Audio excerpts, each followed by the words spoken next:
Right. Well, we are going to switch gears. It's the spirit here again to look at a lot of different areas that our worlds touch. And the next one is certainly coming from a different angle. We have with us today Terrence Thomas, and let me make sure I get your title right. And we want to make sure.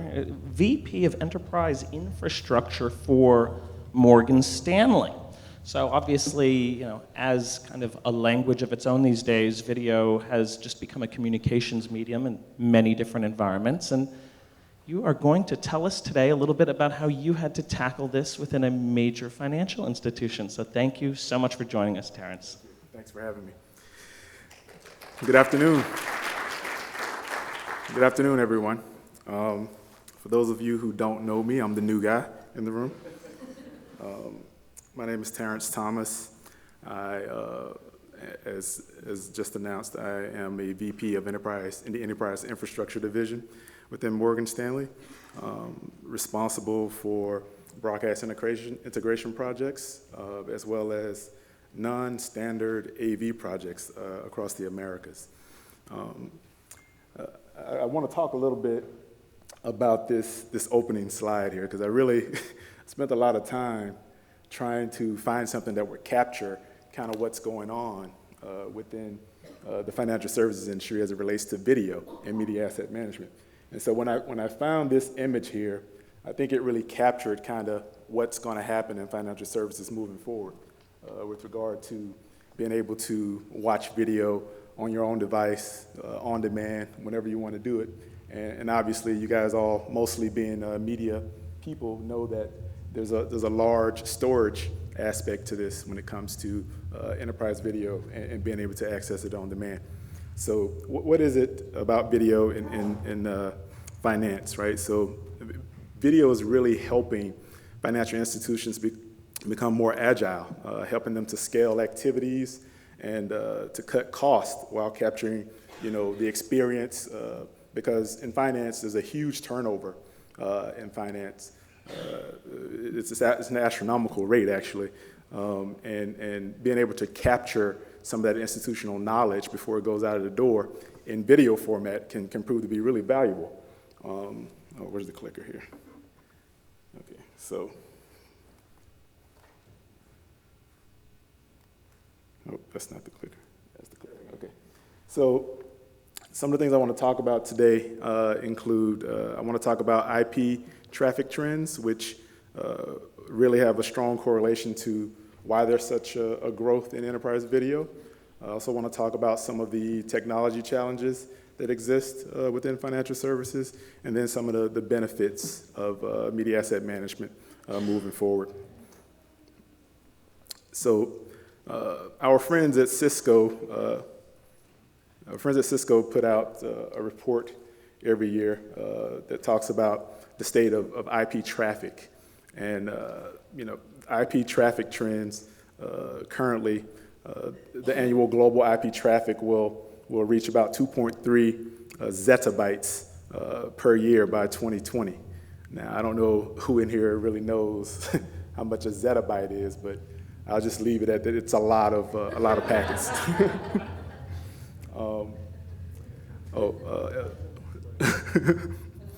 Yeah. Yeah.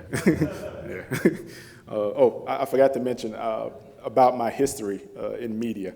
I actually worked as a broadcast system design engineer in the media and entertainment industry for most of my career, working at CNN, ABC, and HBO. My time at HBO I actually spent with our colleague Sally Hubbard here. So, I am a media guy, even though I work in finance. So just wanted to put that out there. Also, this report from Cisco says that IP video traffic will be 82% of all IP traffic by 2020, which is up 70% from 2015. And then the last graphic at the bottom I just kind of want to touch on because it kind of blew my mind. It was taking an individual 5 million years to watch the amount of video that will cross IP networks each month in 2020, which is really staggering to me. So the growth of enterprise video in financial institutions. So approximately 12% of enterprises are generating more than 100 hours of video content per month. That number within these corporations, when they generate 25 to 100 hours of video per month, it jumps up to just above 30%. At that rate, these enterprise companies could amass a 6,000 hour archive within 4 years or so. So how is video being used within these enterprises, right? So it's been used in many different ways.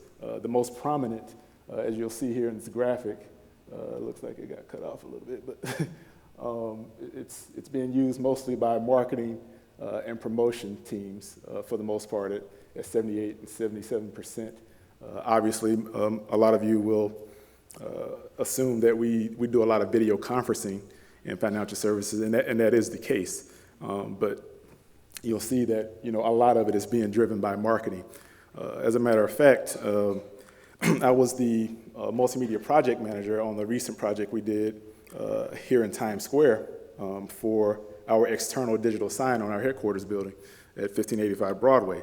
So that's an example of how much video is being driven by our marketing groups, right? So what's driving this explosion of video in these financial institutions? Well, there's a couple of underpinning trends that are happening, and our friends over at Frost & Sullivan, which is an independent research group, they state that there are 3 trends: a younger workforce, a more connected workforce, and increasingly dispersed telecommuting workforce. When it comes to implementing these enterprise video platforms, financial services firms account for close to 15% of the total market revenue. So clearly, video is increasingly more important within financial services. So this younger workforce, right? A lot of the previous speakers have talked about these millennials, right? So these millennials, they actually make up the largest generation in history, and soon to be the single largest demographic in your workforce. In the U.S. alone, they number some 85 million strong, which is a lot of kids, right? And worldwide, by 2025, the millennials will make up 75% of the global workforce, which is a significant amount of people walking around with iPhones and iPads at work, right?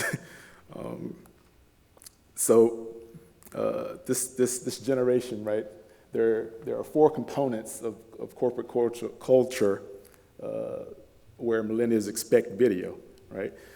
One being technology-enabled productivity. So these millennials, we got to remember, they're just coming out of the world of academia, where it's safe to bet that nearly all of those information sources would be shared by video and available on demand. But they're really used to being able to share video amongst each other and be able to collaborate openly. That leads us over to the continuous learning aspect of it. So these millennials, they really expect to be able to learn on their terms, right? They want to access video whenever they want to access it, whether that be compliance training or learning about something new or any type of training or just any type of video that's posted, say, by a colleague. They want to be able to access that whenever they want to, however they want to.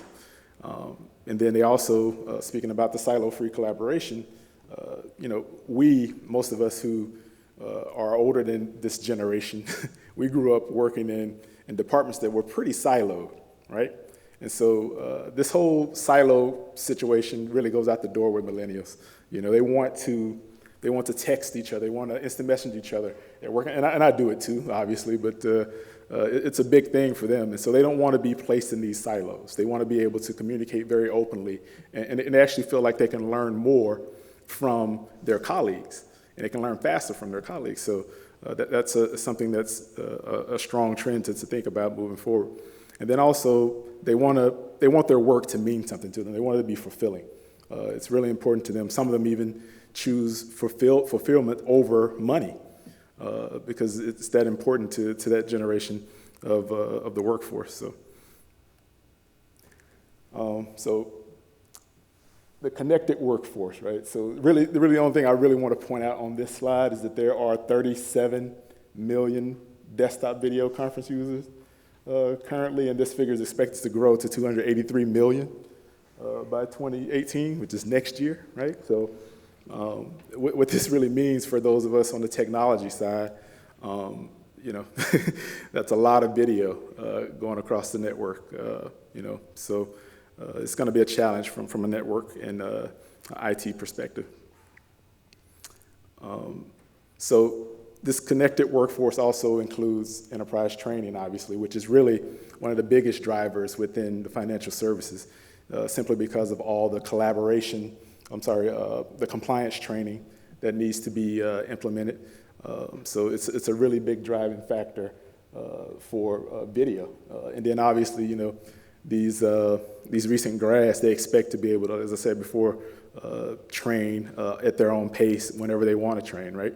And then also there's a term that's called flipped classrooms, which has become kind of a new lexicon of education, which signifies the emergence of non-traditional learning settings and more intuitive learning modules, right?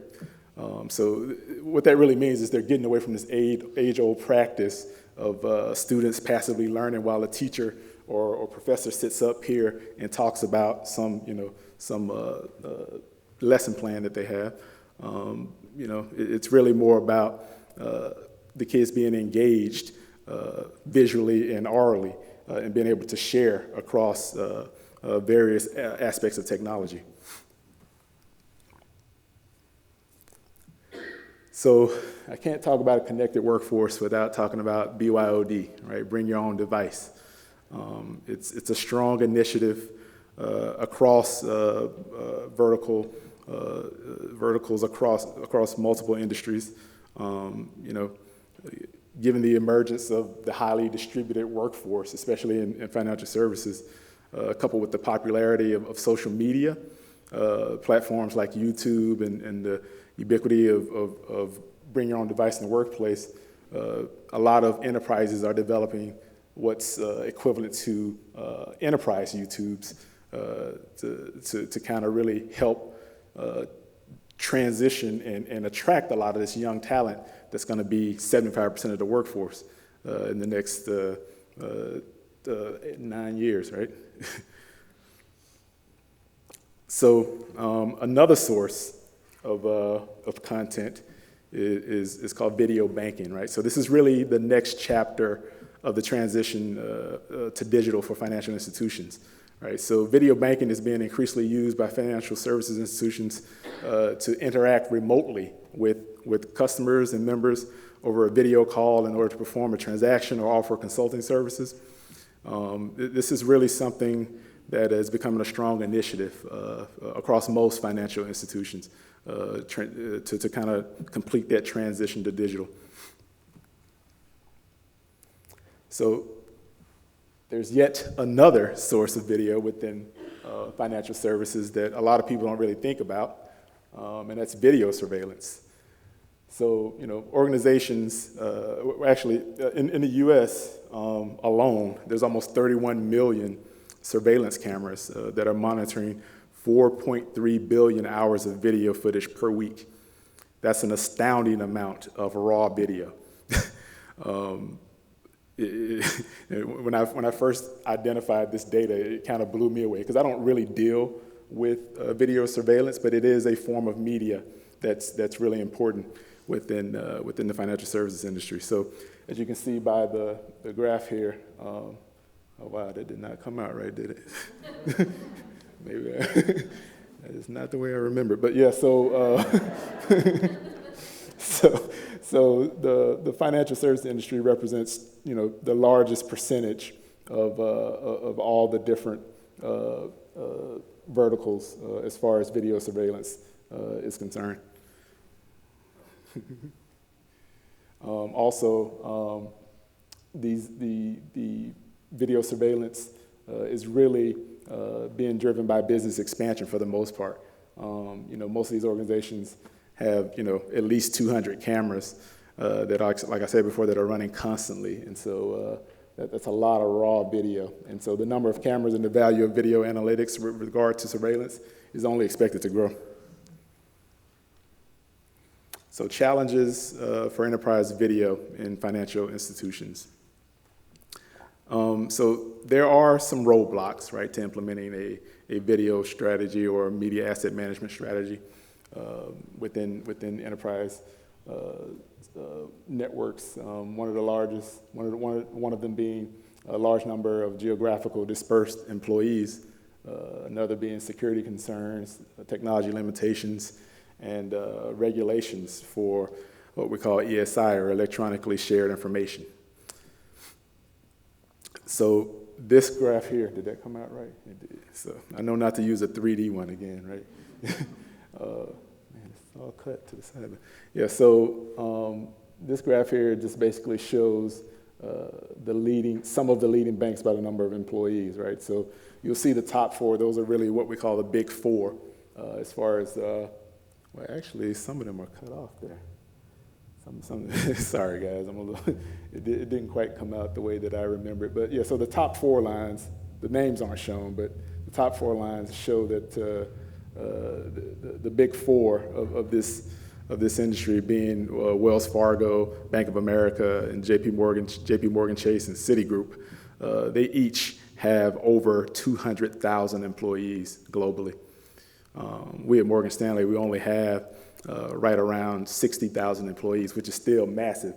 But to have over 200,000 employees, imagine having each one of those guys need a personal video camera at their desk, and the amount of video traffic that'll have to be managed. It's outstanding. I mean, a company like Wells Fargo, which is a massive banking company. They're in 35 countries. They have over 6,300 branch offices in the U.S. alone. JP Morgan Chase is in 60 countries. So these banks are huge, and having over 200,000 employees is a huge task when it comes to managing any type of video, let alone storage, right? So another one of the technological limitations, obviously, it has to do with the network, right? So as video continues to expand in the enterprise, IT departments need to effectively manage the load on the network. Some of the considerations include optimization of video delivery across wide area networks, dynamically throttling video quality during playback based on available bandwidth, managing spikes in traffic for simultaneously viewed content or on-demand events. So imagine an event, say the CEO is doing a live stream. And even if we're on New York time, there are going to be people globally that are going to stay up to watch this, right? And so that puts a lot of strain on the corporate network. And it can be a big problem for the network engineers, for sure. We also have other considerations being offloading of bandwidth for external facing video, ensuring high availability through the use of CDNs, and optimization of videos for higher latency networks. The manipulation and management of large, high-resolution video files, HD, and which is kind of where we are right now, but eventually 4K and 8K, which is way down the road for finance. It's used to produce content for these omni-channels, right? I mean, short production cycles and ever-growing content volume has created major challenges to efficiently implement a big video workflow. So the size of these high-resolution files places, like I said, a huge amount of pressure on the infrastructure, including the servers, desktop devices, and associated file systems. So managing huge video files falls into the realm of high-performance computing, really. So for this reason, at financial institutions, the in-house media production groups typically implement their workflow on completely separate networks outside of the main corporate network. The risk of bringing down the corporate network is high, And considering the trading volume on the New York Stock Exchange on Wednesday was around $40 billion, the cost of bringing down the corporate network could be astronomical. So this is, some of you guys may be familiar with this image here. It really explains the way things are really set up across a lot of enterprises, right? You got content, that's stored on various systems. You got a DAM system over here. It's siloed off. Only certain people can access it. You got a couple of CMS systems over here. Only those people can access that. You got portal servers, network drives. You got offline storage. You got tapes that nobody knows what's on them. You got DVDs. You got, and so those same things that exist within the media and entertainment space, we deal with them too in financial services, right? One of the big things is, this really creates poor overall access to content that might be helpful to the entire organization. I mean, it's really a mess, right?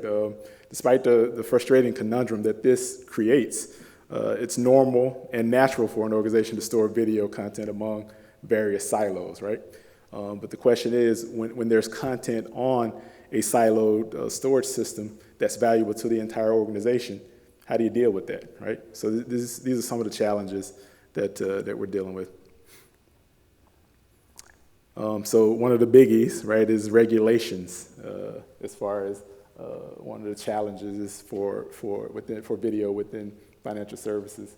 So how can I say this? So there's this thing called e-discovery, right? And it was implemented by the SEC Act of 1934, and it's really about retaining and access to files that may be pertinent to litigation, right? So this doesn't really just include video. Obviously, it's everything. It's emails, it's audio, it's video conferencing, it's anything that may be pertinent. So most financial services companies, they come up with what's called e-discovery plan, right? So the proactive ones, they typically begin their e-discovery planning process by forming a team comprised of representatives from legal and IT departments, outside counsel, and a technology consultant. This plan really is going to deal with coming up with a way, the policies for retaining information, how long you need to keep it, to stay compliant. So that's really a big thing. I really don't deal with this very much, but it's a really strong point of discussion when it comes to storage of media assets within this industry. So some of the benefits. Video and media asset management is helping financial institutions become more agile, helping to scale activities while cutting costs, capture expertise, and better identify business opportunities, and even enhance transparency with customers, right? So the way they do this is by maintaining a secure and centralized library of video assets. It's actually one of the things I'm starting to work on with some of my colleagues in the digital strategy team. So they also use, one of the benefits is being able to use the video for onboarding new employees or just interviewing potential employees. It's a big thing now because you can do a Skype call with somebody instead of flying them in from California or whatever and see them in person. Some of the other things include they help to drive innovation through social learning, which is obviously big for the millennials. And they essentially scale firm communications and events. And they also facilitate audits and risk assessments, which is kind of what I was just talking about ESI. So in summary, as more millennials move into the workforce, the lines between work and personal life continue to blur. Trends indicate, an oncoming wave in demand for enterprise video as a communication tool.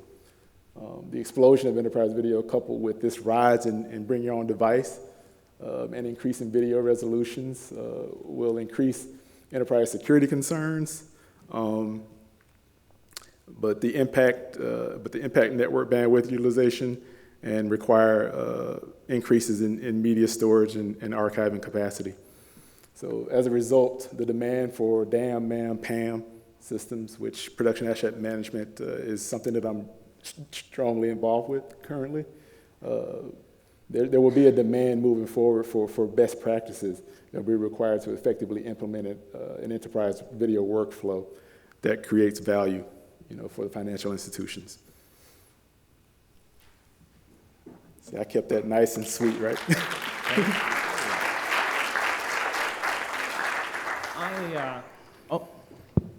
So again, the microphones are going to be coming around. But to lead this off, Terrence, are you guys, given the infrastructural costs of supporting this new data-heavy communications medium within an enterprise organization that is not a media company, are you finding that the executive leadership is, and I don't want to get you in the hot water with this, but are they constantly pounding their head on the table when you go with budgetary asks because they're like, this is ridiculous. We need to go to 100 gig now, or whatever it might be. So I have to say that I can't speak specifically about what's going on within my company, but I think from an industry perspective, typically the infrastructure stuff and what's driving that is handled by a completely separate, the network guys, right? And there has to be some horizontal communication through these silos, right? So that people understand, all right, now we're going to 4K video. What's that mean? Now we got 283 million desktop viewers, right? Like, what's that mean for the network? So it's really based on communication, right? It's not really the media group that's driving that, even though it is, but it's not really us determining what the network should be to support us, because you could really get into a lot of different things about, MTU sizes on the network and all this kind of stuff, but there's a bunch of different considerations, right? And just another quickie, is regulation, given that you are a heavily regulated industry, and I imagine even the training of staff members is a heavily regulated part of that, are the federal or the state level regulations keeping up with how quickly the advancements in video technology and its prevalence in the enterprise, is it keeping pace and allowing you to use these tools in a flexible fashion, or is there times when you're still held back from being able to do what you want to do?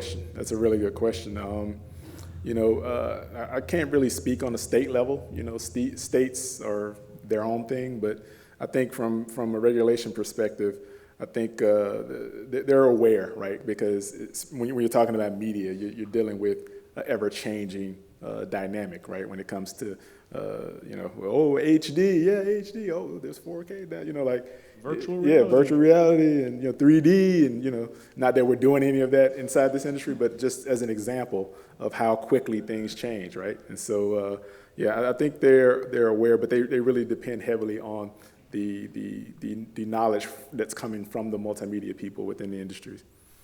All right, any questions? Let's go right there with the microphone. The mic person, do we have one on this side?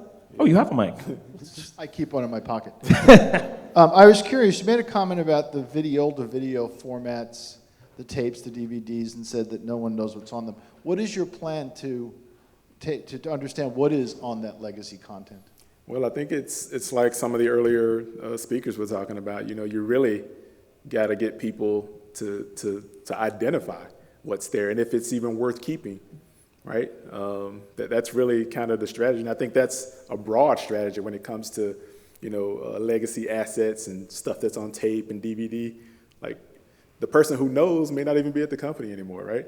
That person may be somewhere else. So now there's a bunch of assets over there that nobody knows what's on there. And the only way to really know if it's something that's valuable is to take a look at it, really. There's not really a plan per se, but it's something I actually just was talking about earlier this week with my team, yeah. All right. Oh, you have a follow-up? Oh, okay, right there. I have a question. So the Viacom example is an easy one that they are going to use it to monetize that asset. What does Morgan Stanley do with this proliferation of video? Or do you have plans to monetize it, or is it more for archival, historical reference? I mean, what are you doing with all that video? Yeah, don't you throw it away at some point?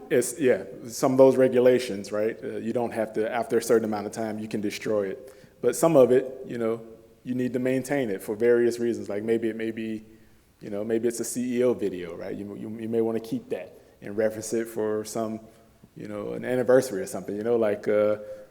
We have full production teams within financial services, which I don't think a lot of people are aware of. Like one of the first things I built when I started working there was a control room. I built studios. So it's full production teams within these spaces, not just in my company, but throughout the industry. You see these hits on television. A lot of times these guys are at their own companies, and they're sending that video out over fiber to CNBC or wherever. So there's full production teams at a lot of these places, and then a lot of companies outsource all that stuff. So to answer your question, there are no plans to monetize any of this video, right? This stuff is, you can't let it get out there. It's a security risk, obviously, and there are legal repercussions or there's legal liability if some of that stuff gets out there. So it's really just about identifying what needs to be preserved and for how long. It probably does help you that, as you pointed out, one of the leading areas of video use within the organization is promotional in nature, because that is something you can construct a little bit of an easier ROI case for, right? That's true. Like if you guys go down to Times Square sometime, you'll see a lot of videos. Sometimes it'll be about various employees within the company, if they've done something, if they've done a charity thing or something like, we use that video externally to kind of promote our company to potential customers, basically, right? So it's important that that video be shared, but keeping in mind all the legal requirements associated with sharing internal video. All right, maybe microphone. Oh, it's back there. Hi, the topic of managing millennials is a really big one for me, and what I'm wondering, you talk about how there's no plans to have an ROI on the content, but when you think about all the training video that you're creating because of supporting millennials in their careers, your ROI really is the growth of the millennials in your organization. What I wonder is, what is the approach of Morgan Stanley or others in your experience to cater the content for that specific need so that it's not content that you're spending a lot of money on the networking, the storage, and the production of it without a big value in the end? What's the focus on the production content and material itself to cater it to that group? So that's a good question. First, I thought I pointed out about the ROI, really. That was kind of what I was trying to get at about ROI, like, the training, the ability to store and maintain expertise that may walk out the door. Now you have it captured digitally. So I'm sorry if that didn't come across in the presentation. As far as really producing content specifically for these millennials, which I think is what you're getting at, that's a good question. I don't know if there's an actual push to do that, but there probably should be. It's a good question, but right now I can't really answer that question. All right. I'll hand you mine, Sally. You can take over. We'll tag team here. So there are the industries that have a high compliance. Oh, can you, yeah, sorry. The industries that have a high compliance burden, burden perhaps is not the right word, but like finance and pharmacy were leaders in master data or metadata management. Has that in any way made media asset management easier? Has it translated through to media asset management, or has it just been in a completely separate realm? From my experience, it's been completely separate. As far as media is concerned, like I was saying, I had a meeting earlier this week talking about media asset management and really trying to understand. One of the things I really wanted to mention was, when it comes to storing digital content, there's a real push now, and there are some companies out there that are already doing this, to be able to search video content and find things, things that were said or spoken words, and do a search on a phrase, which could prove to be very valuable when it comes to not just financial services, but across all media, I think. And so, to answer your question, Sally, I think that knowledge was not translated across, because I'm really looking at where we are right now, and there really isn't a media asset management best practices being, or media asset management best practices being implemented. So I guess that's why I'm there. I'm very intrigued about the video banking future. So if I got it right, it's going to replace going to the bank, right? You're going to be at home and you're going to say, hello, video teller, or do I have that wrong? I mean, that could be part of it, but I think it's more, about, if you have an issue and you're like, I've seen examples of where people were at the teller and you could actually see a live person at the teller, so that's kind of down the road, but I think that's something that's coming, yeah, so. I would imagine you have to store every single frame of that, just like a transaction you would do online, right? Exactly, and then you gotta keep that for a specified amount of time, right? If there's an issue, so that's where the regulations come in. So, yeah, that's a really big piece of that. I'll see you at Viacom. I have more questions about video banking. Very selfish, but you talked about video conferencing. This is a major challenge in our company, because it doesn't always work. Do you have a preferred video conference vendor that you would recommend to those of us that struggle?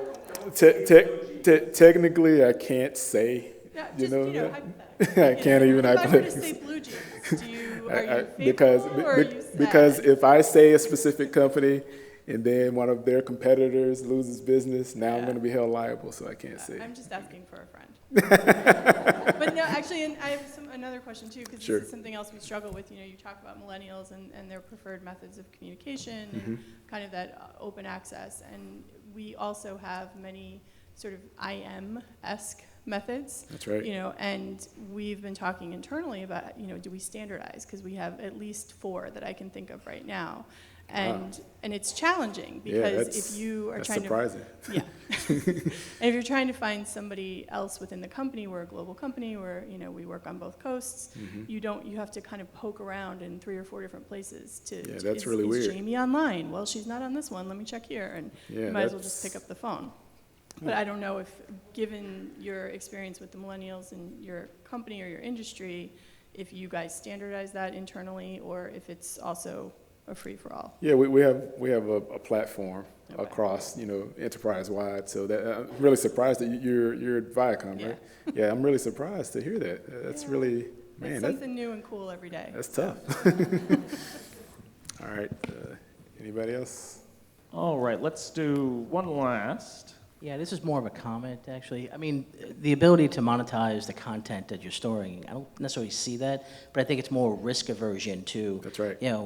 Avoiding litigation or settling litigation based on what content is. So it's putting that construct around what is stored and how to extract that. And I think, it takes one lawsuit to the billions of dollars to really see the ROI, not so much monetizing it, but saying, all right, we're going to avoid the SEC or some other Fed coming down on and suing us. So that's what I want to say. That's exactly right. You're exactly right. It converts ROI to return on investment to risk of inaction. Right? Anyone else? Yeah. A little bit. All right, folks, we have a break now. We are coming back and forth. Thank you so Thanks, much, everyone. Terrence.